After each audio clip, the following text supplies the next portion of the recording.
गोस्वामी की। Arnab Goswami TV debate पर चिल्ला के बोलता है मुझे ड्रग्स दो, ड्रग्स दो, ड्रग्स दो। क्या ड्रग्स वाले लोगों का समर्थन करती है भारतीय जनता पार्टी? स्पष्ट करे। क्या किसी का हत्या करने वालों का समर्थन करती है भारतीय जनता पार्टी? स्पष्ट करे। क्यों नहीं करती है भारतीय जनता पार्टी स्पष्ट? पुलिस कानून के तहत कार्रवाई करती है, किसी पार्टी या किसी सेना के तहत नहीं करती है। ये स्पष्ट पहले अर्नब गोस्वामी को करना होगा, ये जानना होगा। पत्रकार तो बन गए, डिबेट तो आप करते हैं, लेकिन आपको यही नहीं पता कि पुलिस किस वजह से गिरफ्तार करती है। अरे पुलिस अगर किसी के कहने पर गिरफ्तार करती तब तो ये देश पूरा गिरफ्तारी हो जाता। आज जिस प्रकार से मीडिया अर्नब गोस्वामी को लेकर के दो फाड़ हो चुकी है, एक मीडिया उस तरफ है कि जो लोकतंत्र बचाने की बात करती है, और दूसरी मीडिया उधर है जहां की टीआरपी का खेल, नंगा खेल खेला जा रहा है। अर्नब गोस्वामी टीआरपी का नंगा खेल खेल रहे थे। अगर किसी को पत्रकारिता का सर्टिफिकेट मिला हुआ तो इसका मतलब ये थोड़ी है कि बंदूक मिल गया है कि आप किसी को ऊपर गोली चलाने लगिए। आप बताइए कि एक तरफ जहां पर एक व्यक्ति अर्नब गोस्वामी की वजह से सुसाइड करता है, क्या उसको न्याय नहीं मिलना चाहिए? क्या कोई मीडिया कर्मी ये बताएगा कि उसको न्याय मिलना चाहिए कि नहीं मिलना चाहिए? उसको भी न्याय मिलना चाहिए। उसमें मीडिया कर्मी इन्वॉल्व हो, या इस देश का कोई जज इन्वॉल्व हो, या इस देश का कोई मंत्री या नेता इन्वॉल्व हो। अगर किसी ने आत्महत्या किया है तो उसकी न्यायिक जांच हो रही है, और जांच के तहत जो भी कल्प्रिट है उसको अरेस्ट किया गया है। इसमें और कोई बात नहीं है। अर्नब गोस्वामी किस प्रकार से मीडिया चैनल पे आकर के कैसे बदतमीजी से बात करते हैं, ये जग जाहिर है। इसको कोई हमें बताने की जरूरत नहीं है, सभी लोग जानते हैं। बीजेपी के नेता भी समर्थक में उतर रहे हैं, ये कह रहे हैं कि ये आज का दिन काला दिवस है, आज का दिन लोकतंत्र का हनन किया गया है, इस तरीके से, और बड़े तमाम नेता उतरे हुए उनके साथ में। तो किस तरीके से आप देखिए, भारतीय जनता पार्टी तो पहले दिन से, जिस दिन से मोदी जी सत्ता पे काबिज हुए, उसी दिन से लोकतंत्र की हत्या करने लगे। बाबा साहेब भीमराव अंबेडकर की जो संविधान है उसके साथ नहीं चले, उसको दो फाड़ करने की कोशिश करने लगे हैं मोदी जी और भारतीय जनता पार्टी के लोग। ये लोग क्या कहेंगे कि लोकतंत्र की हत्या हो रही है? हम तो मोदी जी से पूछना चाहते हैं कि किसान बिल आपने जो पास किया था, क्या वो लोकतंत्र की हत्या नहीं थी? आपके पास बहुमत नहीं, ध्वनि मत से पास कराते हैं, क्या वो लोकतंत्र की हत्या नहीं थी? इस पे तो मोदी जी को जवाब देना चाहिए, भारतीय जनता पार्टी के लोगों को जवाब देना चाहिए। क्यों नहीं देते हैं? बात आई आज अर्नब गोस्वामी की। अर्नब गोस्वामी टीवी डिबेट पे चिल्ला के बोलता है मुझे ड्रग्स दो, ड्रग्स दो, ड्रग्स दो। क्या ड्रग्स वाले लोगों का समर्थन करती है भारतीय जनता पार्टी? स्पष्ट करे। क्या किसी का हत्या करने वालों का समर्थन करती है भारतीय जनता पार्टी? स्पष्ट करे। क्यों नहीं करती है भारतीय जनता पार्टी स्पष्ट? जहां भारतीय जनता पार्टी का दिखाने का चेहरा अलग है, लेकिन उनकी मंशा बिल्कुल गलत है। इस देश में उनको लोकतंत्र से कोई मतलब नहीं है।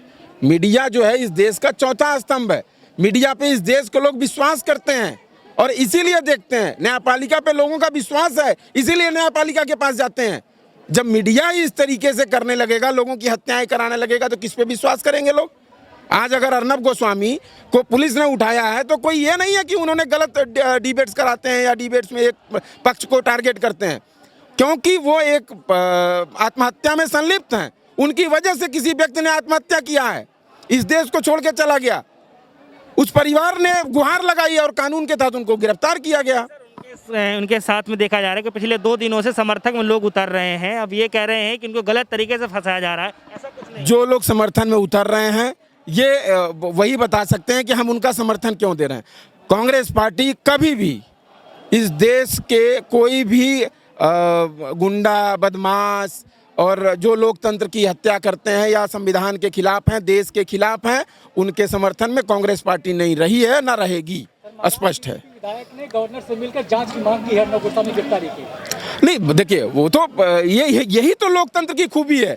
यही है लोकतंत्र की खूबी कि अगर उसकी जांच हो जाएगी, वो गलत गिरफ्तार हुए हैं तो वो भी सामने आ जाएगा। इसमें तो छुपाने को कुछ नहीं है। जनता पार्टी का कहना है कि ये बदले की कार्रवाई है। नहीं, इसमें बदले की कार्रवाई नहीं है। बदले की कार्रवाई तो मोदी जी की सरकार करती है। आपने देखा होगा कि किस प्रकार बदले की कार्रवाई करते हैं। हाथरस की बेटी से मिलने जब विपक्ष के नेता जाते हैं तो उनको गिरफ्तार कर लिया जाता है, उनको जाने नहीं दिया जाता है। बदले की कार्रवाई इसको कहते हैं। आपका नेता जाए तो ठीक है, हमारे विपक्ष के नेता जाए तो बदले की कार्रवाई हो गई।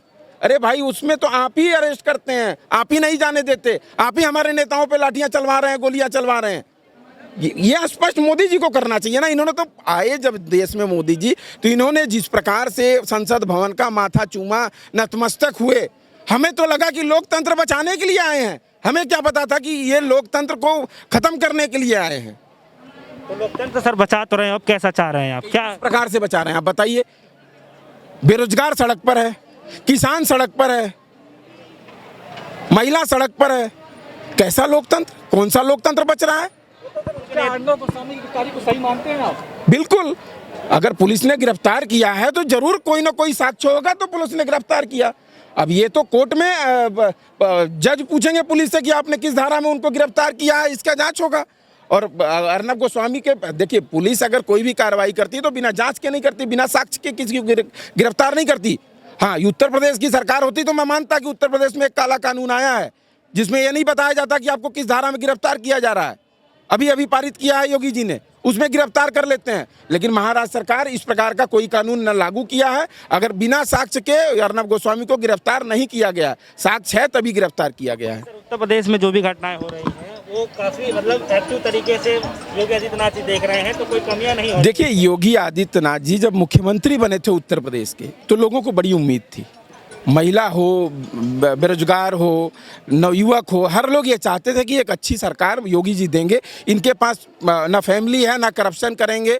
लेकिन योगी जी के यहाँ करप्शन सबसे ज़्यादा हुए हैं। कोविड-19 में पीपीई किट का घोटाला अगर किसी प्रदेश से शुरू हुआ है तो वह उत्तर प्रदेश, आपको याद होगा। वेंटिलेटर घोटाला हुआ तो उत्तर प्रदेश में हुआ। एक सवाल है मेरा, एक आखिरी सवाल है कि जिस तरीके से बीजेपी के नेता ये कह रहे हैं कि लोकतंत्र के चौथा स्तंभ है, मीडिया मान जाती है, उसका हनन हुआ है, तो क्या वाकई में आपको लग रहा है कि हनन हुआ? क्योंकि और भी तो जो पत्रकारिता जगत के जो बड़े जर्नलिस्ट है वो भी पत्रकारिता कर रहे हैं, तो जिस तरीके से उनका हनन, क्या उनकी आवाज़ों को नहीं उठा सकती बीजेपी की सरकार? क्या उन्हीं अर्नब गोस्वामी की आवाज़ उठाया जाता है? पत्रकार का मतलब आप समझते हैं निष्पक्ष, जो किसी के पक्ष में नहीं होता, ना सत्ता के पक्ष में होता है ना विपक्ष के पक्ष में होता है। पत्रकारों पे इसीलिए इस देश के 138 करोड़ लोग एक उम्मीद के साथ जो वो कहते हैं वो सुनते हैं।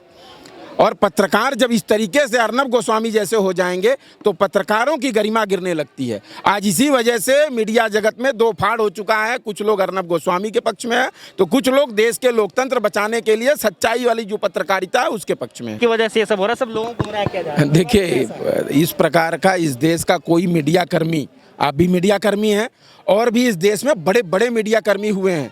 ऐसा नहीं है कि पहले मीडिया कर्मी अर्नब गोस्वामी है या उन्हीं के पास पत्रकारिता का सर्टिफिकेट है। इस तरह का शब्दों का चयन करके बोलना और आरोप लगाना कि ये सोनिया गांधी जी की सेना ने किया है, ये बिल्कुल निराधार है। पुलिस कानून के तहत कार्रवाई करती है, किसी पार्टी या किसी सेना के तहत नहीं करती है। ये स्पष्ट पहले अर्नब गोस्वामी को करना होगा, ये जानना होगा। पत्रकार तो बन गए, डिबेट तो आप करते हैं, लेकिन आपको यही नहीं पता कि पुलिस किस वजह से गिरफ्तार करती है। अरे पुलिस अगर किसी के कहने पर गिरफ्तार करती तब तो ये देश पूरा गिरफ्तारी हो जाता।